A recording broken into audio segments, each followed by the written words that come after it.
Day. Give you a second to hop on here. Looks like a beautiful day outside. I hope you guys had a beautiful Easter weekend. The weather was fantastic here in the north part of Utah. It was just amazing. We spent some time outside yesterday. I totally was just going completely overboard with the sunscreen because I'm like, oh, my skin hasn't seen the light of day for months, right? So I just kept spraying myself over and over again. And then I was certain that I had gotten a sunburn and kept asking Dave, I'm like, does my face look burnt? Does my face look burnt? Because I felt like it was, and I can't decide if it was just from being outside. I always tell Dave that I feel like a scorched gecko when I'm outside because I do keto and it tends to make you really dehydrated super quickly if you don't keep up on staying hydrated. It just will. It's like it literally is. It reminds me of that super cute show. There's like oh my gosh, what is it called? I'm sure it's by Pixar. It's like this little lizard guy. I think he actually is a gecko, and he's like, he goes to a town, and there's like this little conspiracy going on with the mayor. Oh, this is a good movie to start off with our topic today. There's a mayor, he's a turtle, and the town is having a drought. And so this gecko guy comes in. I can't remember what he does, but he becomes like the sheriff or something, and he's ends up like finding this thing where the mayor of the town is not being honest, and the mayor of the town is controlling the water so that he can control the people. Rango, that's what it's called. Rango, something like that. Anyway, I always tell Dave I feel like the gecko at the first of the movie. He's like trying to cross the street and he's like dying from the heat. And I'm like, seriously, that is what I feel like. I step out in the heat and I just like, oh, I start shriveling like a fish that you take out of the pond. And so the kids and Dave make jokes that when we're out and about in town, they're like, man, we need to get mom home. She needs to get back into her aquarium. It's just literally difficult. I have to drink one of these like hourly to be outside. Yes, I am fresh out of Fricks. So you'll see this today in what we're talking about. I am certainly fresh out of Fricks. Okay. I was doing self-reflection. Self-reflection is such a necessary, beautiful thing. And today, as I was doing my self-reflection, I was thinking about all of the events that just happened this past week. And oh my word, I have had so many things happen. I would say things that are positive, but also let's just use the word, somebody referred to it as shell shock, which I absolutely would say that's what it feels like. So many big events happening all last week. Beautiful things that are happening, but at the same time, it's very overwhelming nonetheless. So I was kind of doing some reflection this morning, just kind of wrapping around my head, like thinking about everything that's happened. And I was like, man, and I mentioned this last week, like I sometimes tend to be right in the middle of the storm. And I was thinking, is this self-induced like drama? Because I always tell my clients, like, don't be the cause of your own problems. Don't be the one, creating this issue. And I thought, no, this is how do I decide, right? How do I decide when I'm going to stand up and say something? And how do I decide when I sit back and I'm like, this really doesn't involve me? And so as I was self-reflecting and talking even to Dave this morning, I was like, here's what it is, right? I am 100. You can see me. I have a stone. This is just, I love energies. I am 100% authentic in everything that I do. Okay. I will not pretend that one of my children didn't order a pizza on Friday night and have it delivered, and then might have been slightly intoxicated and maybe fell asleep and forgot about the pizza. I'm not the person that you come to if you want to be like, I want to follow somebody whose life is so perfect. And no, like, we have family arguments, we have things that fall apart, we have issues. Dave and I have times when we're not getting along so well. I'm not going to sit here and be like, yeah, no, none of that happens. No. I have things happen from my 5-year-old, to the 21-year-old that we're dealing with. And I'm not a perfect mom, and I don't always have dinner in my house. Sometimes, I'm like, what does that smell? Right? The trash needs to be taken out. So I'm so 100% authentic that it absolutely drives my soul crazy when I see someone that is doing something and they are taking advantage of other people, or they are in control of other people's things that are happening to them, and they're not living authentically. That's where my line is drawn.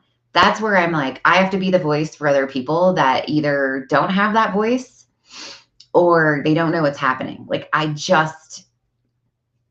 it resonates with my soul. I won't be that person, right? I can't be the person in the town that sits back and knows that the turtle that's the mayor is hoarding water and saving it for himself to profit. Like, I don't care. Someone's like, we had an event that happened at the place that I work, and let me just tell you what. I have so much pride in the company that I work for because they did the right thing. And so shout out to that. But here's the thing, right? Don't be the leader. Don't accept the position. Don't be the leader of the company if you're not going to hold the standards. It's that simple to me. Don't hold the position if you're not going to hold the standards. Okay? Because it's not fair to the people that you're representing. It's not fair to the people that are underneath you. It's not fair to the corporation. It's not fair to everybody else that works there and all of the families that you're affecting. So if you don't want to hold to the company standards, then don't be the leader. If you don't want to protect the individuals that work there, then don't be the leader. Don't accept that position. Same goes for anything else, right? Don't hold the position of a religious leader if you're not going to hold the standards of the position that you're in. Burn, like, I know. Yeah, I do. I sit here and I'm like, whoa, I'm not calling you out because I have a reason to come after you. I'm calling you out because I don't think it's fair to the people that are under you that don't have a voice, that don't have the ability to speak for themselves, to know that you have control over the things that they supposedly, like, let's look at the religion one for an example. So if you're going to hold the higher calling in the clergy, or you're going to be the person that is representing the rest of the people in the community. And yes, I do live in Utah, so I have a huge religious background. We have a huge religious culture. So we're using that as an example because it's the easiest for me, because that's what I know, right? I'm not super familiar with everyone else's religion. But for example, in the religious community that I'm from, we have a person called a bishop, and he is over all of the other members of the community. Now, we're set up in what's called wards, and wards are basically areas, everybody that lives within this certain radius. It's kind of set up like what you would be familiar with like boundaries of a school, right? So all these people that live in this little area, because the LDS religion is so large here in the state of Utah, basically you have like all these little sections all over the place, and they all have wards. And so you can have, like, in a little town like mine, I don't even know, we probably have, I have no idea, at least 5, 6, I don't know, in this little town. But you can be in a section where there's just tons of them. The church just announced that they're building another temple in the in the town next to where I live. Like, so we have a huge amount of people that belong to this religion. So when you become the bishop, you're over a lot of people. I guess I should have looked some data up. I have no idea how many people are in a ward, but there's a lot. Okay. Enough to feel a congregation. But I have no idea how many there are, but enough, right? A lot. Certainly more than 100 people. So in that case, here we go. So good morning, Lisa. The bishop sits at the top of this ward. He is considered to be the judgment seat for these people that are under him. So what does that mean? That means that if I don't follow the standards that I've been taught in this specific religion, then basically I can't have the end goal, right? In most religions, there's some end goal, eternal salvation. I get to live with my family forever, which is the big thing with the LDS church. So this person that sits as the bishop, they are the one responsible for deciding whether or not you're worthy to do things like be sealed to your family forever. And in no way, shape, or form am I bringing this up because I want to have a religious debate with anyone. We're not talking about the beliefs. I don't care if you believe what the LDS church believes in, and I don't care if you do. Okay? I'm an energy practitioner. I have people that believe in straight Christian strict beliefs, and I have people that are atheists, and I have people that believe they've been reincarnated 25 times. I respect every single one of those. Okay, so I hear another care or whatever the belief is. All I'm saying is that if you have practices which are keeping the Sabbath day holy and not drinking alcohol and committing yourself to the teachings of Christ and doing this and whatever it is, and holding yourself up to the standard of you can't have any issues with family members, otherwise you're not supposed to be in the temple because it's an actual question that you have to answer. But then you decide to be the bishop and you're not following those standards and you're not being honest in your daily dealings, then don't accept the calling of the bishop. Like, it's that plain and simple, right? When the prophet is speaking during conference, what should you probably be doing as a bishop? You should probably be emulating great and utmost example of what you should be doing. Okay. So yes, do I sit here and call things out like that? Yeah, because if you're stealing irrigation water, I don't think you should be the bishop. If you are not living the standards of the gospel, then I don't think you should be the bishop. If you're not following the policies of the company and you're touching people inappropriately, then I don't think you should be the leader of the company. Okay? Period. Dot. So yes, I do get involved when I see stuff going on like that because I watch this happen and I'm like, man, here's the kicker. This is why this goes on, right? Because people sit back and they say to themselves, well, if he's the bishop and he's been called by God, by a higher authority, then what he's doing must be okay. And this, my friends, is where the slippery slope starts. This is how people get sexually molested. This is how people end up having all sorts of things happen to them, is because nobody wants to stand up and say, what this person is doing isn't right, but they're the bishop, so it must be okay. And that's kind of where you get it into your head, because that's what I've been taught all my life. Oh, this person in a clergy position is called of God, so everything they're doing must be okay, and we should accept what they're doing, even though, wow, that doesn't seem right to me. Why does that guy get to have irrigation water when the rest of the town doesn't? The turtle in Rango. Kind of funny that came up at the beginning of this, right? Or let's look at the company perspective. Specific person is saying things that they shouldn't be saying. Specific person is touching people when they shouldn't be touching people.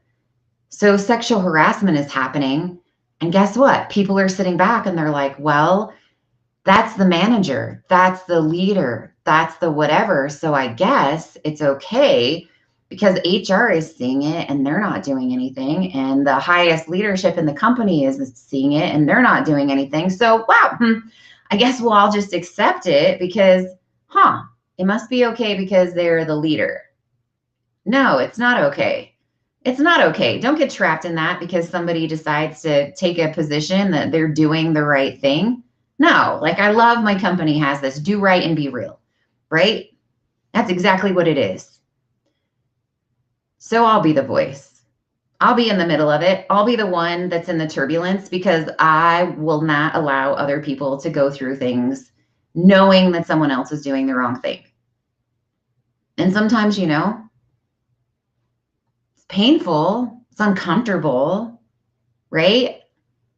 But if you think I'm going to be the type of person who's doing something to a child and I'm not going to be the one to call it out, you are hella wrong, because I'll be there all day being the voice for someone that's being treated inappropriately. Yep. All right. There you go, guys. So be the voice. Hopefully that gave some of you, maybe if you're in a situation where you're seeing this happen, yeah, I'll be the voice for the community. I'll be the voice that's calling out the clergy member because I think it's wrong. Don't be the bishop then. Don't be the leader of the company then if you're not going to hold the values, if you're not going to be. How do you sit and say that you can go to you can go to the highest place of glory when you aren't willing to rectify things with your family? I wouldn't want to be on the other side of that. I mean, how do you justify that with God? You get to set your own rules on Sundays. I don't know. Get to be the boss of the company, but you don't have to follow the policy for sexual harassment. I mean, you know, it is what it is. All right. I will be doing Monday Soul Deliciousness tonight, 6 p.m. Mountain Standard Time, just like always. Socks that we're giving away this week. How do you win these? You share because you care. You share any of my videos. And then also top fans are entered to win. And you can share the post of the socks, which I actually haven't put on. And what socks am I wearing today? Well, I thought that these are actually very appropriate. I'm wearing my Savage socks, fresh out of Frick's Savage socks. I think if I were you and you happen to know me today and you want to be a tool, I would just I would stay away. I really would. My ability to have anybody's crap today is at a metering all-time low. Okay, so bring it in.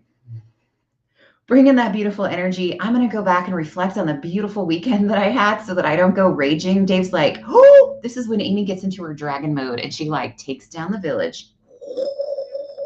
Right? Okay, guys, I'll see you tonight. Have a beautiful day between now and